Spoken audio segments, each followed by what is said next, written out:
Welcome to steno dictation. अगर आप हमारे चैनल पर नए हैं तो हमारे चैनल को सब्सक्राइब करें और बेल आइकन ज़रूर दबाएं। डिक्टेशन 5 सेकंड बाद शुरू होगा।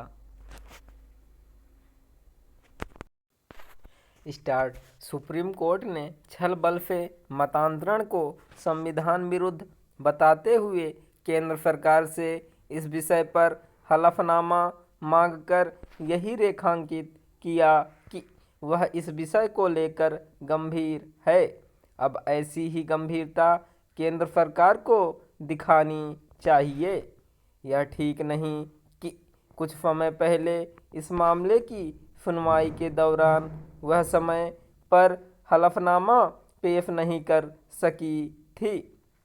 अब उसके लिए केवल हलफनामा पेश करना ही पर्याप्त नहीं, इसके साथ ही यह भी आवश्यक है कि वह ऐसे कदम उठाए जिससे लोभ, लालच और छल कपट से मतांतरण पर प्रभावी ढंग से रोक लग सके।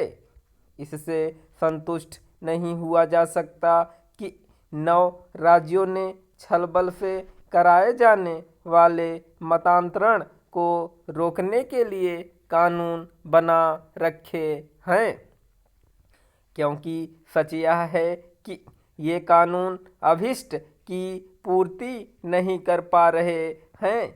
जिन राज्यों में ऐसे कानून बने हुए हैं वहाँ अवैध तरीके से मतांतरण की खबरें रह रहकर आती ही रहती हैं। केंद्र सरकार इससे अनभिज्ञ नहीं हो सकती कि कुछ संगठन और समूह एक षड्यंत्र के तहत बड़े पैमाने पर मतांतरण करा रहे हैं।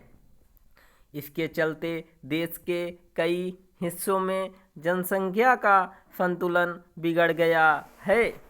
इसकी भी अनदेखी नहीं की जा सकती कि ऐसे कुछ क्षेत्रों में राष्ट्रीय हितों को क्षति पहुंचाने वाली गतिविधियां भी देखी गई हैं। स्पष्ट है कि मतांतरण राष्ट्रीय सुरक्षा के लिए खतरा बन गया है।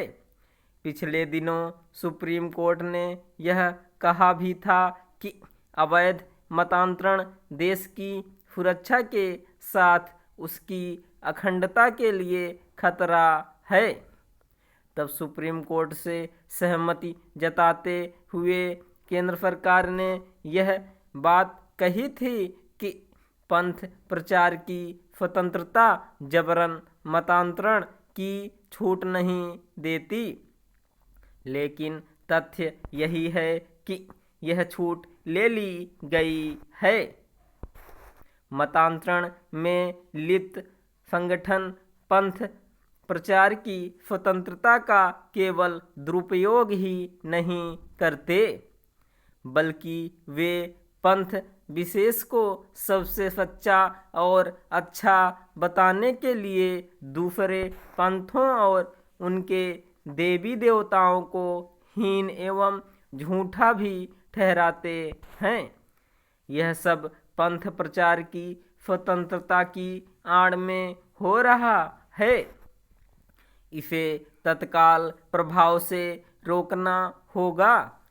इसके लिए आवश्यक हो तो पंथ प्रचार की स्वतंत्रता संबंधी नियम कानूनों में आवश्यक संशोधन भी किए जाने चाहिए। इस क्रम में उन कारणों की तह तक जाने की भी आवश्यकता है जिनके चलते स्वतंत्रता के बाद ईसाई मिशनरियों को पंथ प्रचार की आज़ादी दी गई। समझना कठिन है कि यह आज़ादी देने की क्या आवश्यकता थी।